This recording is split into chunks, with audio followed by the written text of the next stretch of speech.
Let's talk about growth in cash flow. What does growth mean to you? For most entrepreneurs, it means top line revenue growth, more sales, more sales, more sales. But as we've seen in our cash flow discussions, growth could simply mean an improvement in cash flow, more cash reserves, more cash flowing through the balance sheet, more cash in the bank.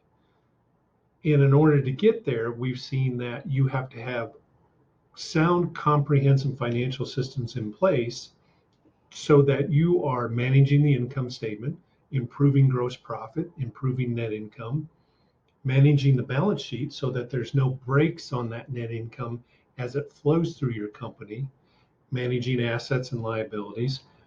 When all those things are in place and you're incurring decent cash flow from your current operations, then, in my opinion, is the only time to start thinking in terms of increasing revenue, growth of your business from a volume standpoint.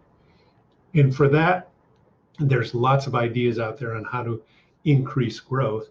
And in our Ultimate Cash Flow Guide, we have some ideas as well on diversifying.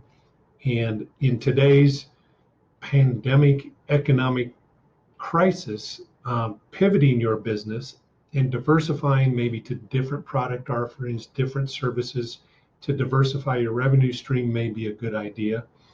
It may simply mean being better connected to your current customer base and increasing the sales volume from your current customer base instead of going outside of that customer base looking for new customers. It's a lot more efficient to drive revenue from current customers than it is to spend money on marketing and advertising trying to find a whole new customer base. So there's lots of ideas on growth, but what I want to make sure you understand is you have to have good financial systems and processes in place to measure profitability, measure gross profit, measure net income, and measure cash flow. Otherwise, it's not unheard of that you can grow your business into bankruptcy. We've seen it happen before. And if you'll just Google growth of a business into bankruptcy, you can see tons of examples out there. Situation where I see a lot of small businesses get in trouble is the best opportunity for new growth is a huge contract with the biggest customer they've ever had before. And it might account for something like 10 or 20% of the next 12 months worth of revenue. And it's an incredible opportunity to let slip through your fingers or to pass up on, but you have to analyze whether or not that new opportunity, that new huge influx of business, you have to plan for what kind of pressure that's going to put on your cash flow.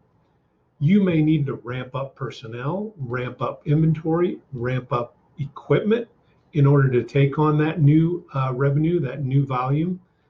There's cash flow required to do that. And there may be terms from that new customer that are beyond your normal terms where you're waiting longer to get paid for that cash to come in. And that's part of the overall planning and projection process to recognize that situation and project out what that growth will actually do to your cash flow in the short term, in the next month, 2 months, 6 months. You may not actually see an increase in cash flow from that big new contract for 6 to 10 months down the road. So manage your cash flow so that you're not growing your business into bankruptcy. If you'd like more ideas on managing cash flow and improving cash flow, click the link below to get our guide or go to our website.